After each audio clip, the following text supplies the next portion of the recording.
Da Vinci code by Dan Brown. அத்தியாயம் 27.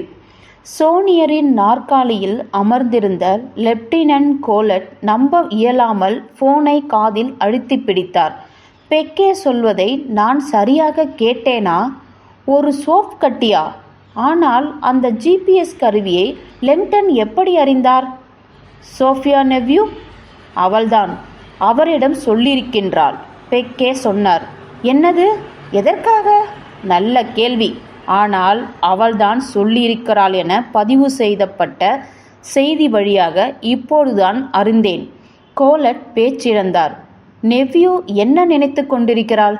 டிசிபிஜியின் வேலைகளில் Sofia குறுக்கிட்டு இருக்கிறாள் என பெக்கேவிடம் ஆதாரம் சிக்கியுள்ளது. சோஃபியா நெவ்யூக்கு வேலை மட்டுமே போகப் போவதில்லை, அவள் சிறைக்கும் போகப் போகிறாள். ஆனால் கேப்டன், இப்போது லெங்டன் எங்கே உள்ளார்? அங்கே ஏதேனும் அபாயமணி ஒலித்ததா? இல்லை சார். மகா கலைக்கூடத்தின் வாயில் வழியாக யாரேனும் வெளியே வந்தார்களா? இல்லை. நீங்கள் சொல்லியபடி லுவாரின் காவல் அதிகாரியை அங்கே நிறுத்தியிருக்கிறேன். அப்படியெனில் லெங்டன் கலைக்கூடத்தின் உள்ளேதான் இருக்கிறார். உள்ளேயா? அவர் அங்குதான். என்ன செய்கிறார்? லுவாரின் காவல் அதிகாரியிடம் ஆயுதம் இருக்கிறதா? ஆமாம் சார். அவர் ஒரு மூத்த அதிகாரி. அவரை உள்ளே அனுப்புங்கள். பெக்கே ஆணையிட்டார். இன்னும் சில நிமிடங்களுக்கு என் ஆட்களை அங்கே அனுப்பி வைக்க முடியாது.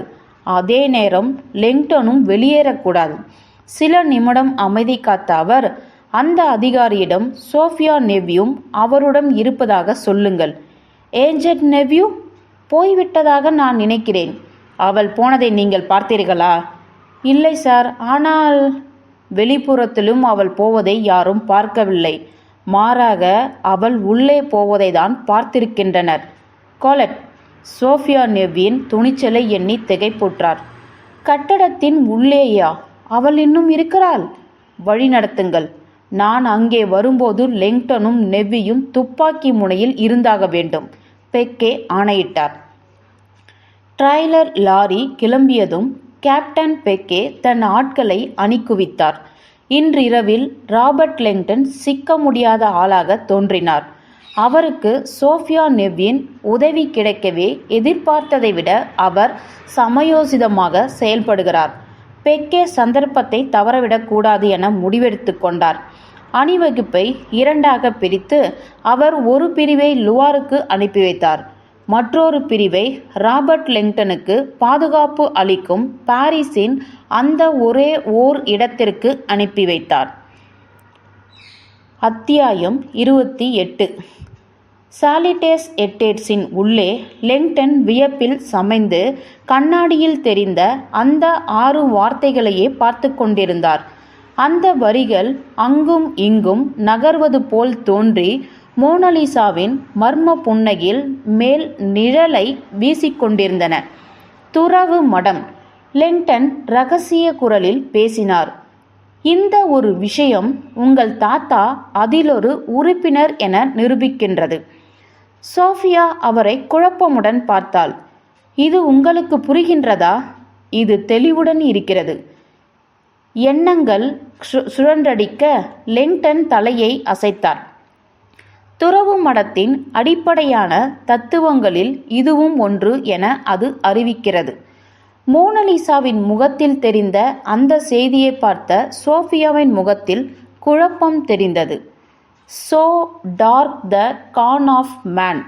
மனிதனின் ஏமாற்றுத்தனம் எல்லை மீறி விட்டது, லெங்டன் கூறினார். சோஃபியா பழங்காலத்து தேவாலயத்தின் சக்தி வாய்ந்த மனிதர்கள். இவ்வுலகில் பெண்களை மட்டப்படுத்தும் பொய்களை பிரசாரம் செய்து ஏமாற்றி அதன் வாயிலாக ஆண்களை சிறப்படைய செய்துவிட்டார்கள் என்ற நம்பிக்கையால்தான் இந்த துறவு மடம் பரம்பரையினர் பெண் கடவுளர் வழிபாட்டை இடைவிடாமல் நடத்துகின்றனர்.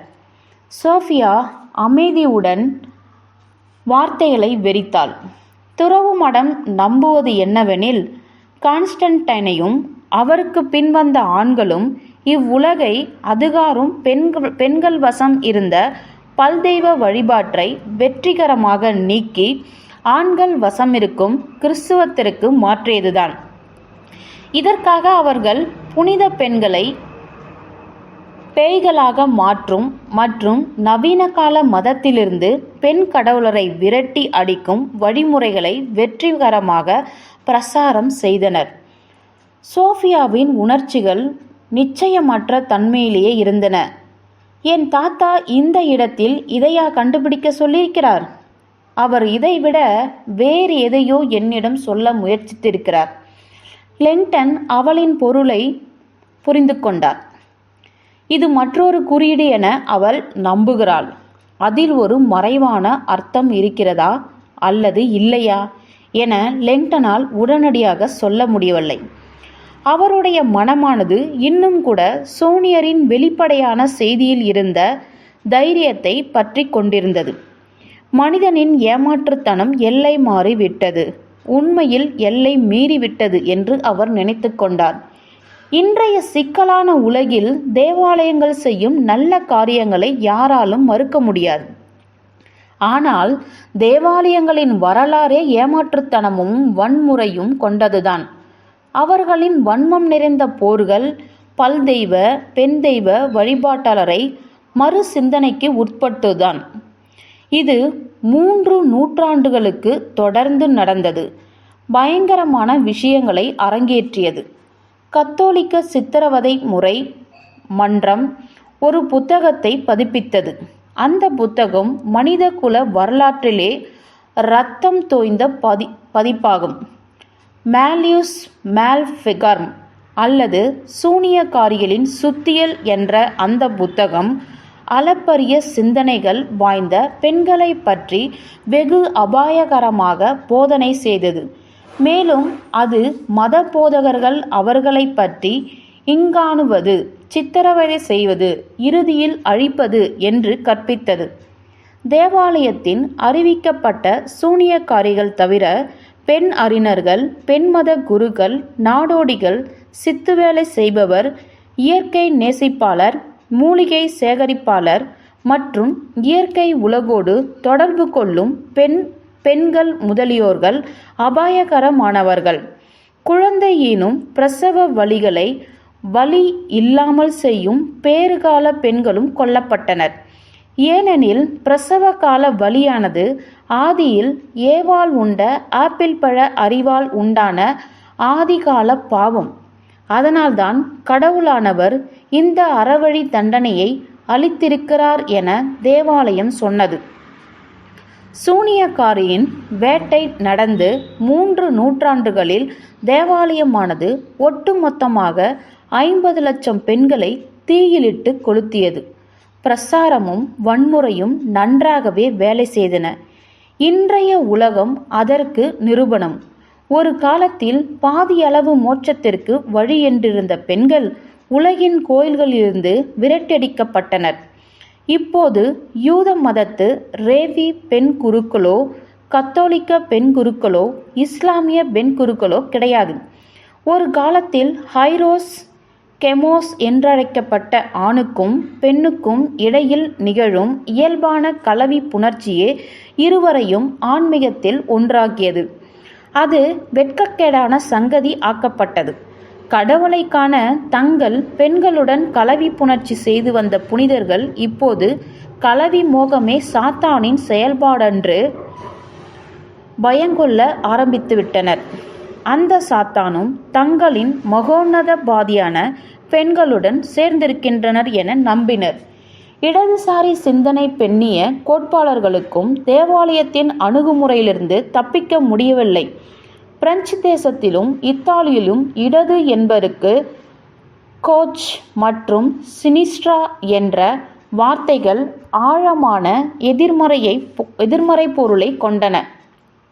அதே சமயம் வலது என்ற வார்த்தையானது நேர்மை, வழக்கை பழக்கம் மற்றும் சரியானது இவற்றை குறிக்கும். இன்றைய நாட்களில் இடது என்ற வார்த்தை பகுத்தறிவை குறிக்க பேய்த்தனமான சங்கதிகள் தீய இயல்பு கொண்ட சினிஸ்ட்ரா என்ற வார்த்தைகளால் குறிக்கப்படும். பெண் கடவுளரின் காலம் மலையேறி போய்விட்டது. கடிகாரத்தின் ஊசல் மணி வேறொரு புறம் உள்ளது. தாயான பூமி ஆண்களின் உலகமாக மாறிவிட யாவரையும் ஒழிக்கும் போரே அவர்களின் வேலையாகி போனது. ஆண்களின் தானென்ற அகங்காரம் பெண் துணை இல்லாமலே 2000 வருடங்களை கழித்துவிட்டது. சியான் துறவு மடமானது நவீனகண்ட வாழ்வியல் புனித பெண்மையின் அடையாளம் இல்லாமல் போனதற்கு இதுவே காரணம் என நம்புகிறது. இதை அமெரிக்கா ஹோப்பி குடிமக்கள் கொயானிஸ் குவாட்சி, அதாவது தடுமாறும் வாழ்வு என்றழைக்கின்றனர். உடலில் ஊறும் டெஸ்டோஸ்டிரன் என்ற அமிலத்தால் உண்டாகும் போர்கள், பெண்களை அதீதமாக வெறுக்கும் சங்கங்கள், பூமி அன்னைக்கு உண்டு செய்யும் அவமரியாதை என தடுமாறும் சூழ்நிலையை இது உருவாக்கிவிட்டது. ராபர்ட்! சோஃபியாவின் இரகசிய குரல் அவரை பின்னுக்கிழுத்தது. யாரோ வருகிறார்கள். அவர் தாழ்வாரத்தில் காலடி ஓசைகளை கேட்டார். இங்கே! சோஃபியாவின் கையிலிருந்த கருப்பு நிற ஒளியானது லெங்டனின் விழிகளில் பாய்ந்தது. சில வினாடிகளுக்குள் அவர் கண்கள் பார்வை இழந்தது. எங்கே? பார்வை பலப்பட்டதும் அவர் சோஃபியாவின் நிழலுருவ அறையின் மத்தியிலிருந்து எண்கோண திவானின் பின்புறத்தில் ஒளிவதை பார்த்தார். அவரும் அவ்விடம் நோக்கி பாய்க முனைகையில் அங்கே ஒலித்த குரல் ஒன்று அவரை அப்படியே உறைய செய்தது. அரெஸ்ட்! அந்த மனிதன் கதவின் பக்கமிருந்து பிரெஞ்சில் கூவினான். லுவாரின் கண்காணிப்பு அதிகாரி சாலிடேஸ் எட்வர்ட்ஸின் உள்ளே நுழைந்தார். அவரின் பிஸ்டல் லெங்டனின் மார்புக்கு நேரே நீட்டிக்கொண்டிருந்தது. லெங்டன் தன் கைகளை மேல் நோக்கி உயருவதை உணர்ந்தார். கீழே மண்டியிட்டு குப்புறப்படு! அதிகாரி ஆணையிட்டார். ஒரு சில வினாடிகளில் லெங்டனின் முகம் தரையில் படிந்தது. உடனே அந்த அதிகாரி ஓடி வந்து லெங்டனின் கால்களை விரியும்படி உதைத்தார். மிஸ்டர் லெங்டன், தவறாக திட்டமிட்டுள்ளீர். பிஸ்டலை லெங்டனின் பின்புறம் அழுத்தியபடி அதிகாரி சொன்னார். தவறான திட்டம். கைகளையும் கால்களையும் பரப்பிக்கொண்டு அந்த ஆடம்பர தரையில் குப்புறப்படுத்து கொண்டிருந்த லெங்டனுக்கு தன் நிலையை நினைத்து சற்று சிரிப்புதான் வந்தது. முகம் கவிழ்ந்த நிலையில் இருக்கும் விட்ருவியன் மனிதன் என்று அவர் நினைத்து கொண்டார்.